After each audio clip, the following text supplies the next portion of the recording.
Hello student, good morning. आज हम नया चैप्टर स्टार्ट करने वाले हैं, चैप्टर नंबर 6, जिसका नाम है permutation, combination and binomial expansion.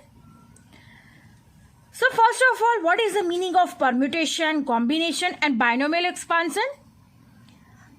ये हम सीखने से पहले कुछ और डिस्कस करते हैं। So permutation and combination are useful for solving many problems in our day-to-day life. हमारी डे टू डे लाइफ की कई प्रॉब्लम्स हम परम्यूटेशन और कॉम्बिनेशन से सॉल्व करते हैं। तो कैसे करते हैं? एक एग्जाम्पल लेते हैं। 4 students are to be arranged on a bench of a particular class.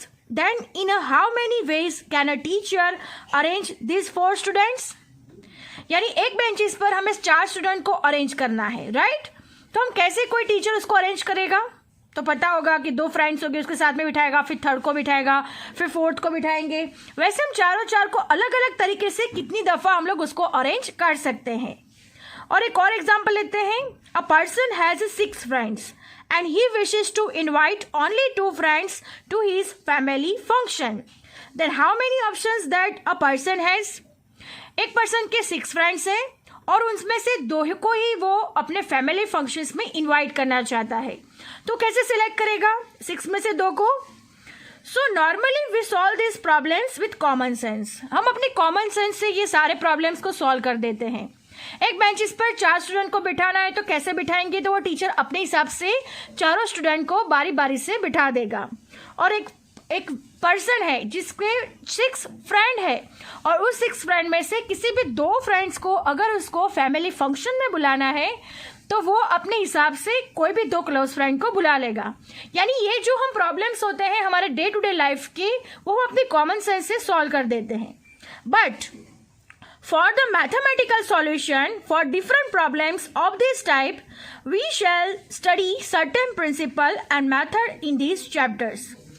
अगर हमें मैथमेटिकल सॉल्यूशन चाहिए for different types of problems of these types, अगर हमें इसका मैथमेटिकल सॉल्यूशन चाहिए कि 6 में से 2 को कैसे कैसे बुला सकते हैं, तो हमें कई प्रिंसिपल्स और मेथड्स को ये चैप्टर्स में लर्न करना होगा। Understand? First of all we shall study 2 types of fundamental principle of counting, namely addition and multiplication with reference to permutation and combination. So let us start our first point, fundamental principle of counting for addition.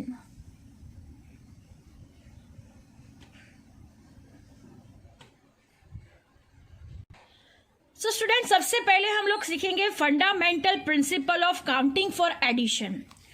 So हम सबसे पहले एक example ले लेते हैं। A restaurant serves 4 types of pizzas. एक restaurant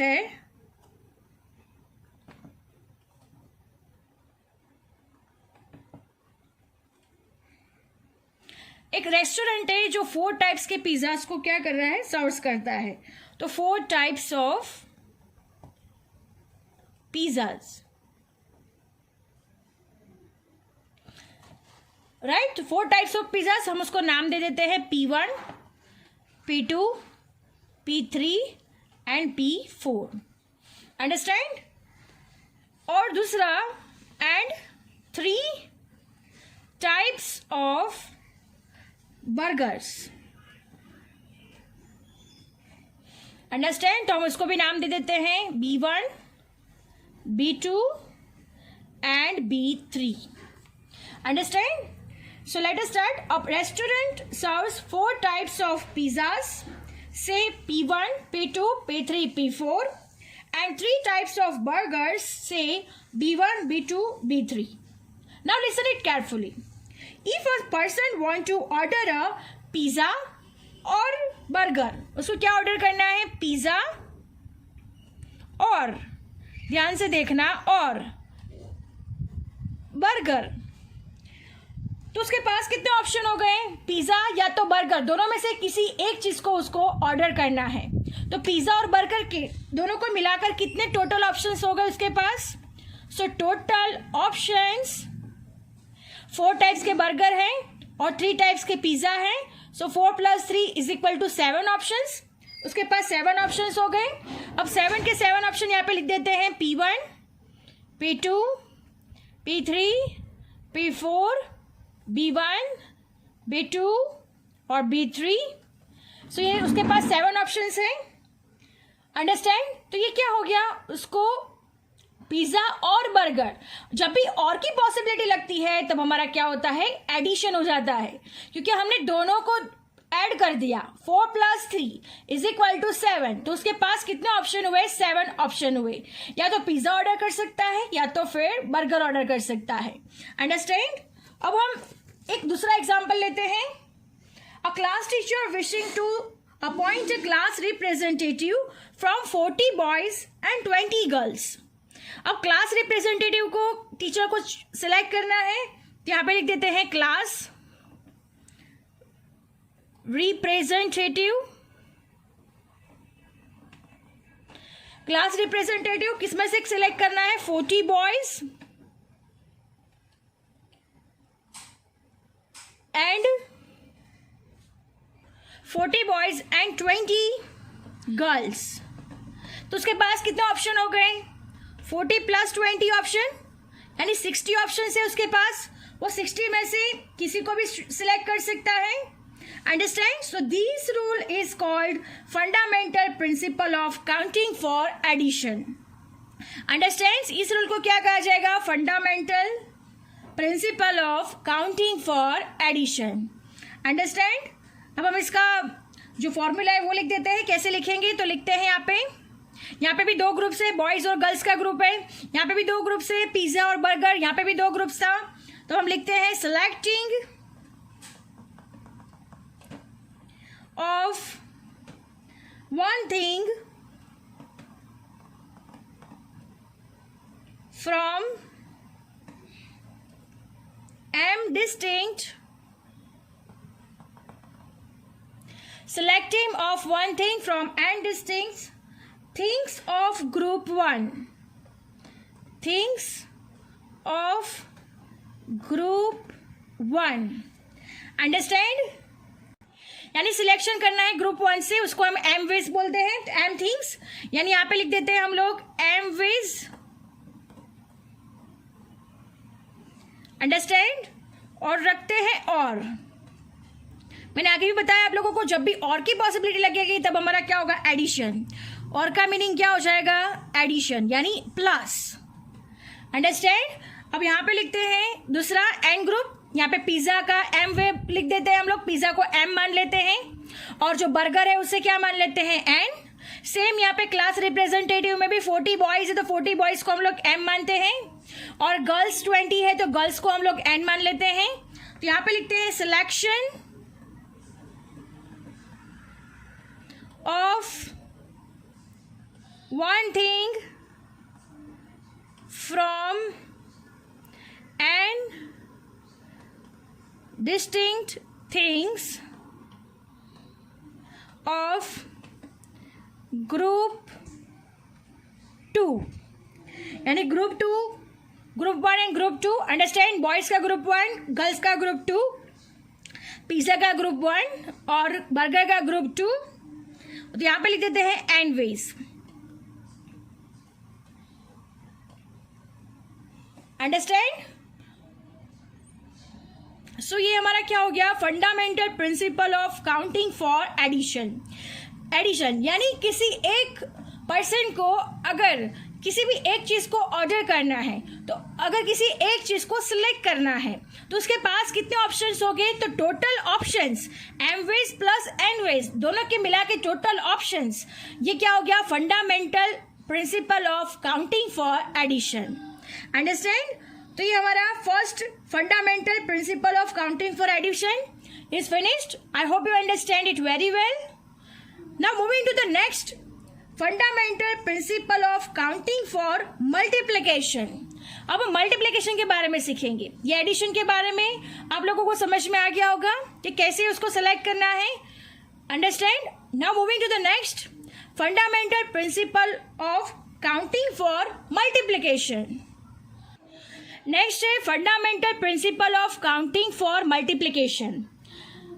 listen it carefully students. If the first operation can be done in m ways and second operation can be done in n ways, then two operations together can be done in m into n ways. This rule is called fundamental principle of counting for multiplications. Let us understand. We shall understand this rule using the previous example. हम ये जो principal है उसको कैसे understand करेंगे, तो आगे का जो हमने एक एग्जाम्पल लिया था पिज़्ज़ा और बर्गर वाला, उसी से हम लोग ये अंडरस्टैंड करेंगे कि कैसे ये वर्क करता है. So let us start. एक रेस्टोरेंट में है, राइट, 4 टाइप्स ऑफ पिज़्ज़ा है, तो यहाँ पे लिख देते हैं 4 पिज़्ज़ाज, यानी P1, P2, P3, P4, और 3 बर्गर्स हैं, 3 बर्गर्स है, तो यहाँ पे लिख देते हैं B1, B2, B3, right. If a person wants to order a pizza and a burger, क्या है यहाँ पे, पिज्जा एंड, ध्यान में लेना, एंड अ बर्गर. उसको पिज्जा भी ऑर्डर करना है और बर्गर भी ऑर्डर करना है, दोनों ऑर्डर करने हैं. तो उसके पास ऑप्शंस कितने होंगे, तो 4 पिज्जा है और 3 बर्गर है. 4 मल्टीप्लाई बाई 3, 12 ऑप्शंस, राइट. तो 12 ऑप्शंस कैसे बनेंगे, तो हम लोग ऑप्शंस उसके लिख देते हैं. या तो वो P1 के साथ B1 बर्गर 1 को ऑर्डर करें, या तो वो P1 के साथ B2 को ऑर्डर करें, अंडरस्टैंड, या तो वो P1 के साथ B3 को ऑर्डर करें. अब ऐसा ही होगा, P2 के साथ B1 को ऑर्डर करें, P2 के साथ B2 को ऑर्डर करें, P3 के साथ B3 को ऑर्डर करें. देन नेक्स्ट, P3 के साथ B1 को ऑर्डर करें, P3 के साथ B2 को ऑर्डर करें, P3 के साथ B3 को ऑर्डर करें. नेक्स्ट आएगा P4 के साथ B1, P4 के साथ B2, P4 के साथ B3. अंडरस्टैंड. तो ये टोटल ऑप्शंस कितने हो गए, काउंट कर लेते हैं. 1 2 3 4 5 6 7 8 9 10 11 एंड 12. तो ये उसके पास कितने हो गया, 12 ऑप्शंस. तो इसको क्या कहा जाता है, fundamental principle of counting for additions. यानी उसको एम ग्रुप में से भी किसी को सिलेक्ट करना है और एन ग्रुप में से भी सिलेक्ट करना है, दोनों के दोनों को सिलेक्ट करना होता है, तो क्या हो जाता है, मल्टीप्लिकेशन का रूल रखता है. Again listen it carefully. If the first operation can be done in M ways, ये first operation can be done in M ways and second operation can be done in N ways, then two operations together can be done in m into n. इसको m assume करते हैं, इसको n assume करते हैं, तो m into n ways. So this rule is called fundamental principle of counting for multiplication. Understand students? अब ऐसा ही हम लोग आगे, हमने जो क्लास रिप्रेजेंटेटिव के लिए लिया था, राइट, तो 40 बॉयज थे और 20 गर्ल्स थी, राइट. अब उसमें से उसको सिलेक्ट करना है, तो उसके पास ऑप्शंस कितने हो जाएंगे, तो 40 इंटू 20, तो टोटल ऑप्शंस कितना हो जाएगा, 800 ऑप्शंस हो जाएंगे. अंडरस्टैंड. और यहाँ पे जो एंड है, सो एंड इंडिकेट मल्टीप्लिकेशन, और वहाँ पे क्या था, प्लस में और इंडिकेट एडिशन. अंडरस्टैंड. और क्या इंडिकेट करता है, एडिशन को इंडिकेट करता है, और एंड किसको इंडिकेट करता है, मल्टीप्लिकेशन को इंडिकेट करता है. अंडरस्टैंड. अब हम जैसे मल्टीप्लिकेशन का फॉर्मूला जैसे लिखा हुआ है हमने एडिशन के लिए, वैसा ही मल्टीप्लिकेशन का भी लिख लेते हैं. So look at here student, selection of one thing from m distinct things of group 1, उसको क्या कहा जाएगा, m ways, and and indicates multiplication. You have to remember this. Understand? Next होता है selection of one thing from n distinct things of group 2. Understand? तो क्या हो जाएगा यहाँ पे n ways. Understand? m into n ways. तो ये क्या हो गया हमारा fundamental principle of counting for multiplication. So student, आज हमने क्या सीखा? Fundamental principle of counting for addition, fundamental principle of counting for multiplication और introduction. I hope you understand it very well. आपको समझ में आ गया होगा कि कैसे इसको अप्लाई किया जाता है. ये हमें आगे यूजफुल होने वाला है. You have to remember it. I hope you understand it very well. Thank you students.